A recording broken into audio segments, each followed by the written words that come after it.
Business Spotlight, brought to you by Cross Rhythms and Baba Baboon. I'm Sonya Farrell, and this is Business Spotlight in partnership with Cross Rhythms City Radio and Baba Baboon. This week, it's all about entrepreneurship, and joining me in the studio, we've got the amazing, the incredible Leeroy Chax. Leeroy, hello. Good afternoon, Sonya. How are you doing? You're right. I'm good. How are you? I'm good, thank you. Good. Now, Leeroy, there's lots to get through. Right. Unfortunately, we haven't got 24 hours, but we will try. Now, Leeroy, in all seriousness, you know, you have absolutely done amazing. When you first started your business from the age of 19, you're now 30, you've got multiple businesses.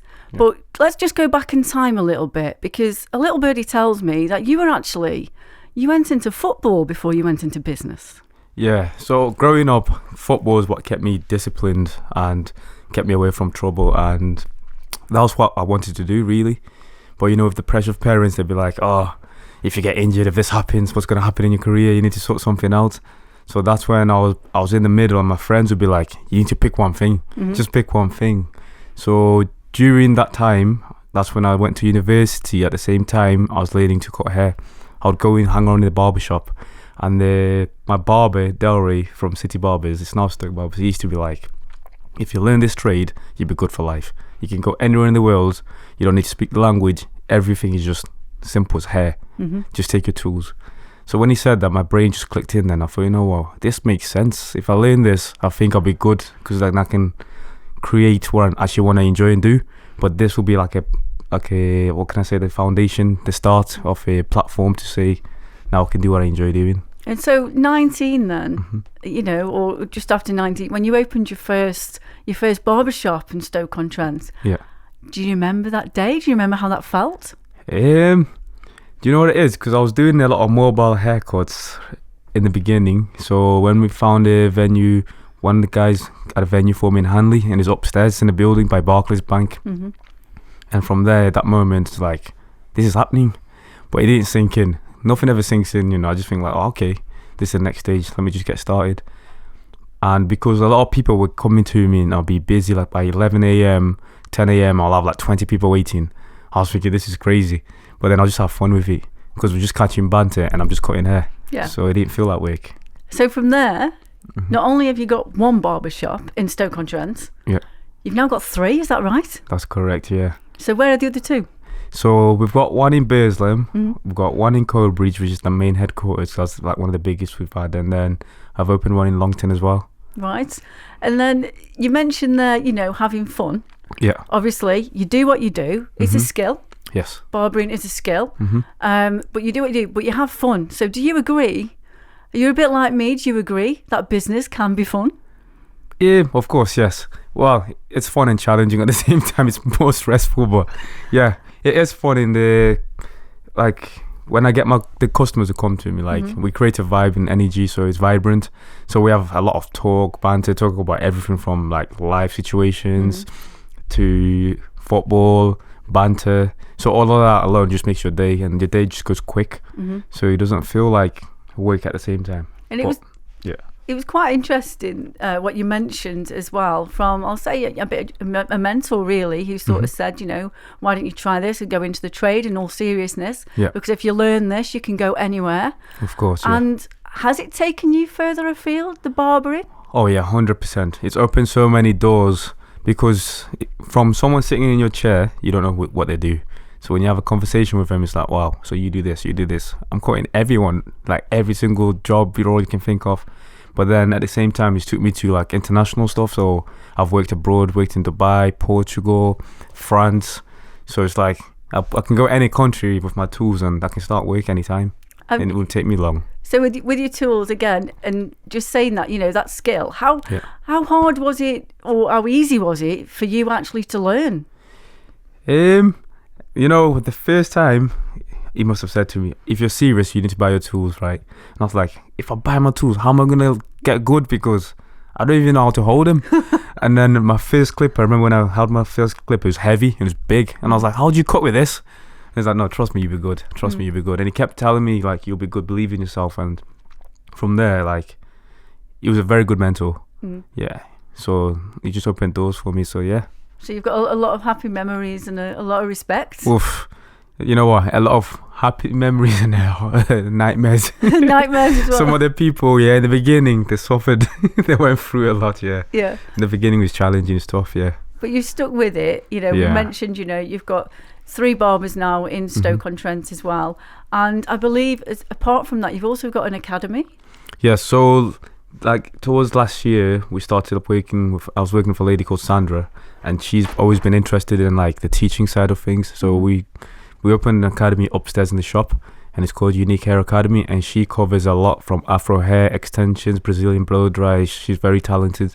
So so she's teaching every day at the moment in the shop. So just go back to the beginning there where you said, oh, that happened. How did that happen? Do you know, during when I was cutting, like she'll be speaking to me and saying, you know what, you're very busy, you're very good, and I'm like, you're good. We should collaborate and we'll do something good for the community, because she's got a lot of knowledge within the hair industry as well, and she likes high quality stuff.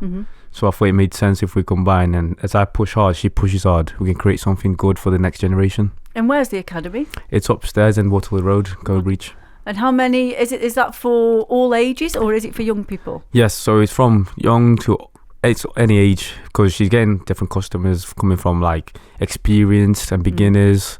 So it's open to all those. Whoever's interested in learning about hair, come to the academy. And if there's somebody out there who is, listening to even your story, but listening about business as well, and has never done it before, like, you had to learn the trade, and hair is basically, and learning that skill, like you've mentioned, has opened up so many different doors for you and opportunities. What would you say to someone out there now? So if you want to start something, never be afraid to start, because I think everyone has some fear inside them, and no one likes to express that. But realistically, you should just go and try, because if you try, you can only progress, and if you progress forward slowly or steady, it's better than nothing. So you'll always get there as long as you keep knocking. I always believe if you keep knocking on a door, one day it opens.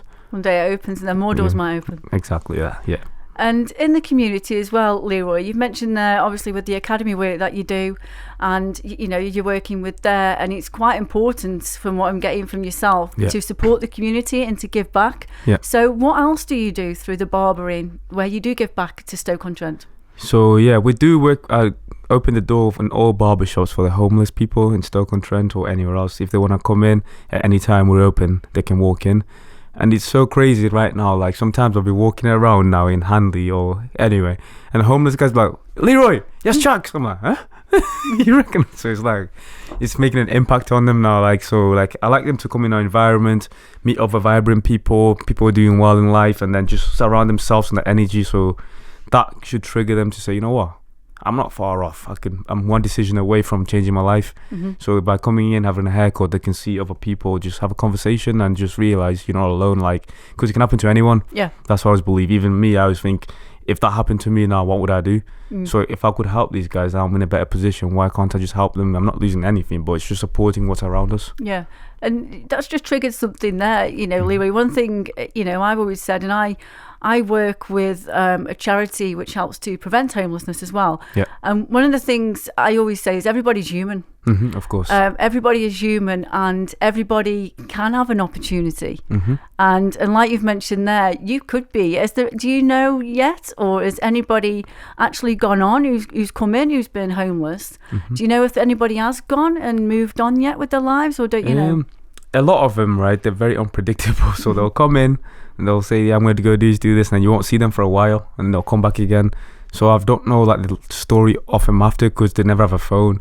I've bought one a phone before. I've said to him, look, I'm going to give you a job, and then he disappeared. So it is challenging, because I don't know what they're battling after when they get out there. You know what I mean? As soon as he leaves the door, he might sell that phone to get food, or he might, you know what I mean? So you don't know what happens after, but just a little bit we can do just to push him I think that's the most important bit. And aside from that then, the barbering, you've gone from football into barbers. Like we mentioned, 3 barbershops in Stoke-on-Trent. You've got the academy as well. You've got other businesses, including one right in Handley, just down from the studio, with your business partner, Doris at Desire. That's a new sort of plush sort of luxury kind of cocktail bar that you've got in Piccadilly. So again, you've gone from one thing, having your mentor, to opening your Barbers, to expanding your Barbers, to then the academy because of the relationships that you've built and the opportunities that you've seen. And then also, I suppose, going back a little bit to football, because am I right, is Derice also, he's an ex-footballer? So that's how we met. So that's how you met? We met at football, we were at Macclesfield. That's how I met Derice.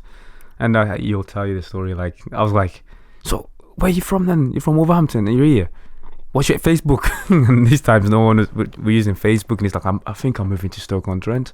So from there I was like, give me your Facebook, and I'll look after you when you come to Stoke, we'll be friends and stuff.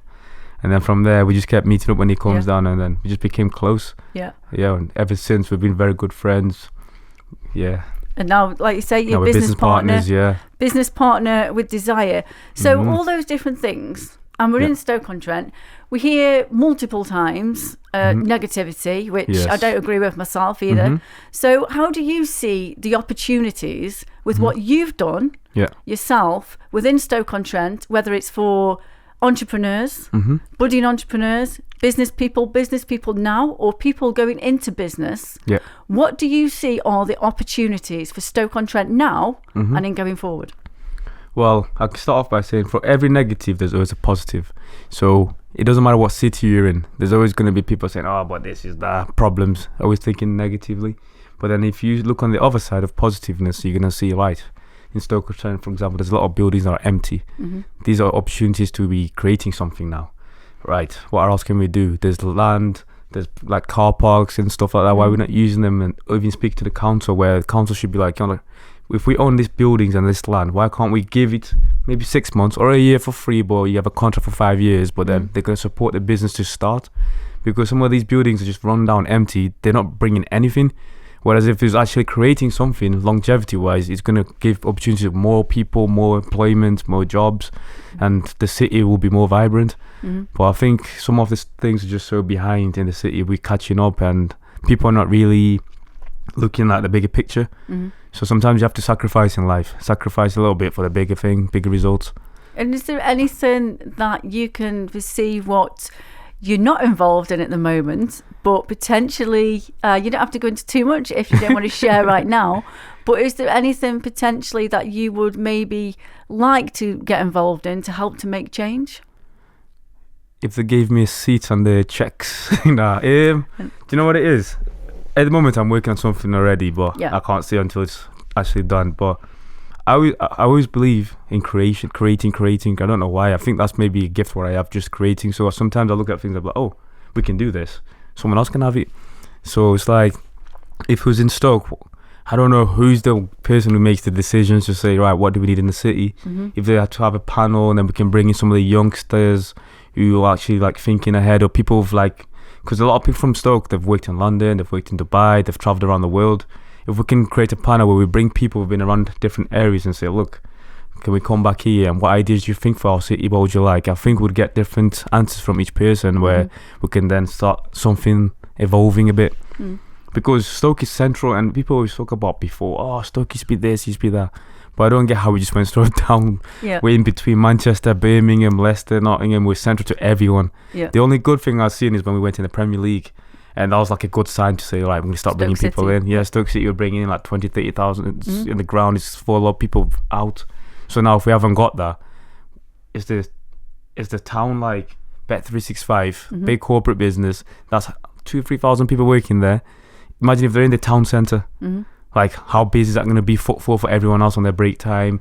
People, when they're going in, like, loads of businesses could be in there. It's just like, can we bring in some of these corporates inside the town centre, maybe? Yeah, so you'd say, is that something then, I get where you're coming from with that, actually, even if they had, I don't know if it'd be possible, but say if there was a larger corporate, but they had like a little hub maybe in the town centre? Yeah, something like that. So a presence? Yeah, something like that, just to fill up all these little spaces. And even, like apartments wise, how if you go in town in different cities, they have apartments and they've got shopping malls at the bottom. Create more shops, bring in the premium shops as well, because a lot of people rather go travel to Manchester to these premium shops, and you go to Trafford Centre, it's free parking. You come Stoke, you're paying for parking, but there's no good shops. So it's like, why am I doing that? And your story, Leeroy, as well, I'm just going to ask you this. It is, the more you talk, and we could talk and go into so many different things, but your story is very inspirational. in everything Really? that you do. It seriously is. From what you've done, starting your businesses, going into it, everything that you do within the community. Now, do you agree, though, if we share more of these inspirational stories, like you said, even if it's people who've moved out of the area and come back into Stoke-on-Trent, if we can share more inspirational stories and have that collaboration, do you think that's a key factor? That's going to be a very key factor, because it's going to actually show people and inspire them to see, look, it's been done. People have experienced things, but we're all together here. We can make a difference. And the young guys coming up, even people who've been waiting for, all it takes one conversation or one sentence for your brain to click, and that's what we need. So the more we share, you don't know who's going to respond to it. And I was going to ask you about that as well, because you describe it so well. Once your brain clicks, and you can identify an opportunity. Now, this might sound like a silly question, but sometimes people don't actually identify that opportunity so quick. Can you give a little tip on how to sort of go around that, or open the mind a little bit? Okay, so how I see it is, a lot of people say, oh, I'm struggling, right? Oh, I can't make no money, right? But I always say, if you look around you, everything is created is money. So, for example, right now, this microphone, someone had to make this microphone. It could be 3 different companies that had to make this. It's this table, this chair, the clothes we're wearing, everything is money. So it's like opportunity in everything. That's how I see it. So when I'm walking around, I'm like, guys, it's right there. If you're into building, you can go in by auction properties. If you're into computers, there's IT, like there's everything. People always want something. That's the joy of it. And people, I think where they go wrong is because they have preferences. So they'll be like, oh, for example, like this, I'll be like, oh, I don't want to be a bin man. But bins get collected every day. Rubbish waste is probably one of the biggest here. And people are like, oh, I don't want to do that. Oh, shoes. No, I don't want to sell shoes. Oh, no, I don't want to do that. But if you did all of them things, you'd probably be a multi-millionaire probably, because everything, people want something. You could sell a jacket, but a percentage of people might not like that jacket, but there's always someone who likes that jacket. Yeah, cars. How many cars are out there? People buy cars, but you'd be like, well, I won't drive that. But there's someone else who's driving it now. So that's how I see it. Like, there's always something for someone. So it's about you getting out there to the right people. And before you go, I've got to ask, what is your motivation, Leeroy? You've got to share. You've got to give us some of this magic ingredient. Oh, or is it a multitude of things? I don't know. I just want to be successful. I don't know. I just wanted to do well from a young age, because I've come from Zimbabwe, you see. So from there, I've seen what it was like. Then the transition of when you come here, you think, hold on a minute. When you're in Africa, you just want to survive. You just want to eat, and have somewhere to stay is all good. So when I've come here, it's like I've got the basics, and it's like I'm very grateful. Now there's more opportunities. Why would you not try and go get them while you're still alive? So just try for anything you want to do. Because life is short after all, and you don't want to be regretting after and think, why did I not try that? Because you can only try. You don't lose anything by trying. It's always going to be a lesson. It's not a loss. It's a lesson. And if you don't know how to fix it, there's always someone who knows, because a lot of these things have been achieved already. And if there isn't, you can always do more research. There's always somewhere you can search. We've got internet, we've got people. So if you really want to do a change, a difference, there's always answers somewhere if you go look for them. Leeroy, thank you so much. It's been an absolute pleasure to have you here on Business Spotlight. That's Leeroy Chax on Business Spotlight with me, Sonya Farrell, in partnership with Cross Rhythm City Radio and Baba Baboon. Business Spotlight, shining a light on our local business community. Brought to you by Cross Rhythms and Baba Baboon.